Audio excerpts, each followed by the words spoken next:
for watching, and in this video I'm going to talk to you guys about some of the recent plants that I added to my collection. In the past 6 months I purchased quite a few plants, but these are 9 plants that are new to my home. I have plants outside my house, but I'm going to focus on the plants that are inside my house. I'll talk to you guys about where I purchased them, how I've been growing them, where I have them located in my house, and pretty much that's about it. So if you guys want to know more about this video, just keep watching, of course. And also, if you guys want to get to know me a little bit more, follow me on my Instagram. I have the Instagram link on the description box. But anyways, let's get started. So the first plant that I want to share with you guys is the Anthurium. As you can see, this is the red Anthurium. I also have a pink Anthurium, which is like 7 times bigger than this. But this is a red Anthurium. This is my mom's plant, and we have it in this little planter. It's still on its nursery pot, and I believe we purchased this one in Lowe's for $3.99. We haven't changed the soil that it came with, and all we do is water it, and you can see it's growing very nicely. We've had this plant for around 3 months, and it's always been doing great. It hasn't seemed to decay or anything, and it also has a new baby growth right there. So I'm very happy with this plant. Anthuriums are very easy to take care of. You just water them, keep the soil a little bit on the dry side, not too soggy, and give it plenty of filtered air. They also do really well under like no windows, pretty much. Like they do well on low light, and they do well on high light. So you know, this plant is very easy to take care of. It's very hard to kill. So it's a very good plant. Another plant that I have here, this is a plant that I purchased online, and from Gabriella's. I found them on Instagram, and I decided to make a purchase from them. It's a Moonlight Philodendron. It's this plant right here, Moonlight Philodendron. It's very sad looking. When I received it when I opened it from the package, it was damaged.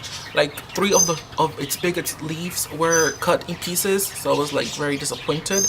And I was planning on sending them a picture and emailing them and telling them that if I could get a refund, or maybe they could send me another plant, but I didn't. I decided to keep this plant, and you can see still this leaf is chunky, kind of like that, because that's how I received it. All of the leaves are damaged, but it's actually sprouting a new growth right there, so I'm excited for it. This is some of the issues that you have ordering from online vendors, because especially from them, I think they're located in Florida and I'm in California, so it's kind of like a long trip for the plant to travel. So when it arrived to California, it was just damaged. Yeah, that's just what happened. I had a bad experience with them. Would I order from them? No, but I mean, I'm glad I have this little feller here. I'm just disappointed in how bad it came, but that's what you get, right? On another note, back to Lowe's. I was with my mom, and I came across this right here. I cannot believe this pothos. It's a jade and pothos, and this was $1.99. And I actually purchased 2 of them. So here you go. I have 2 of them that I haven't planted. I still have them in their nursery pot, and together they just look amazing, right? Jade and pothos. And actually, no, I bought this from Walmart. I'm planning on buying like a nice pot to put them in and make them trail down, but I just love the variegation of these plants. It looks very nice. It also came with the little comes with the little strip that tells you how to take care of it. But if you guys don't know how to take care of a pothos, then I don't know what you're doing with plants. But no, just kidding. Pothos are very easy to take care of. Like I said, they don't really need a lot of light nor water. I water mine like once every month, like a good soaking though. They just need a lot of filter air, and don't let it dry out or don't overwater it, and that's about it. Simple, right? Okay.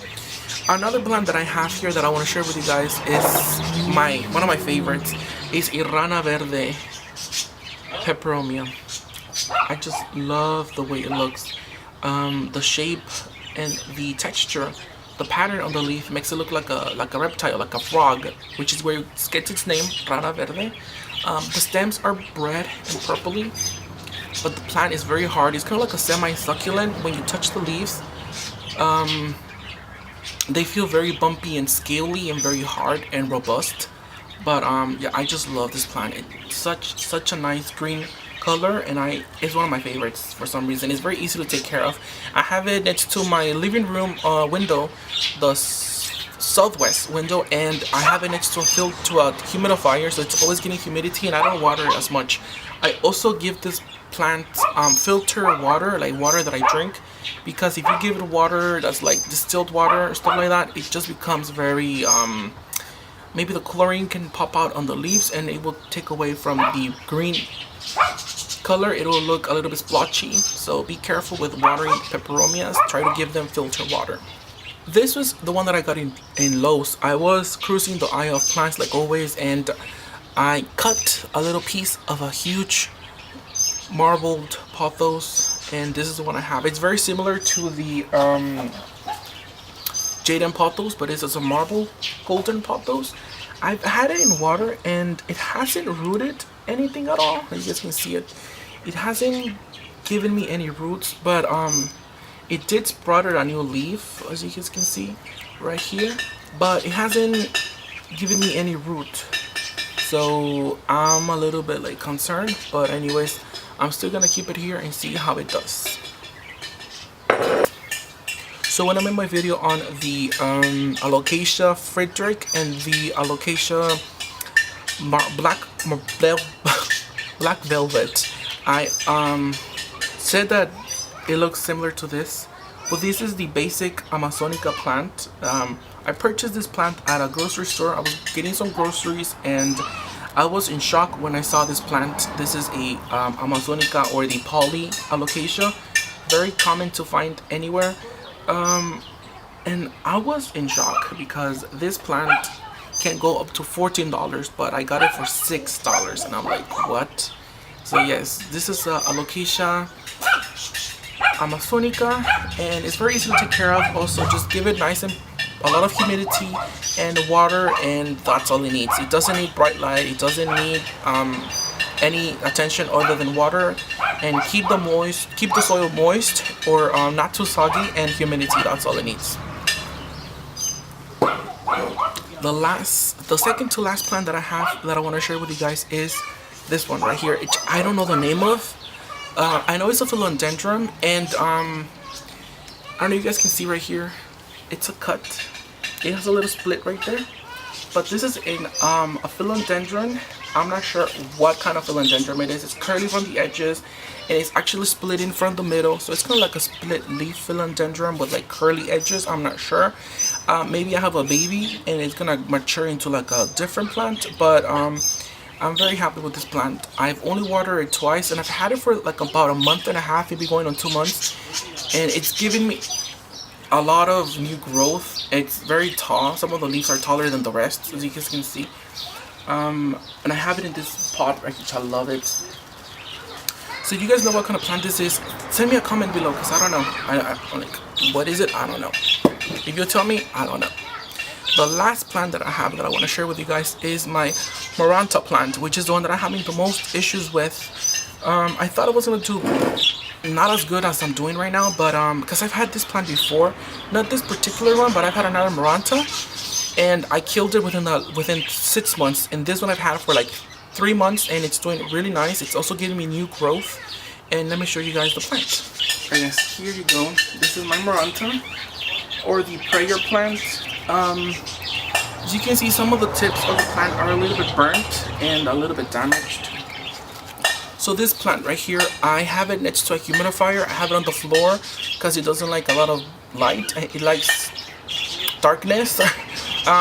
So although it's catching all of the humidity, I also give it filtered water. And you can see right here, it has a new stem coming up, and the plant is a little bit big. This is my Maranta plant.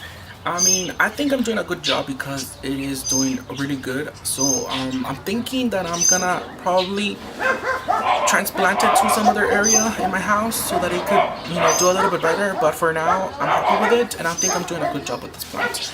And I actually forgot to mention one final plant that I want to talk to you guys about. So let's get started. Forgot to mention this plant right here. This is a philodendron. I forgot the name of this one, but I know it's like a I forgot the name of this philodendron. If I find out, I'm gonna put it in the description box. And I knew the name. I just had it at the tip of my tongue, but I just forgot it right now. But yeah, this philodendron I've had for about 3 months, and it hasn't grown on me that much.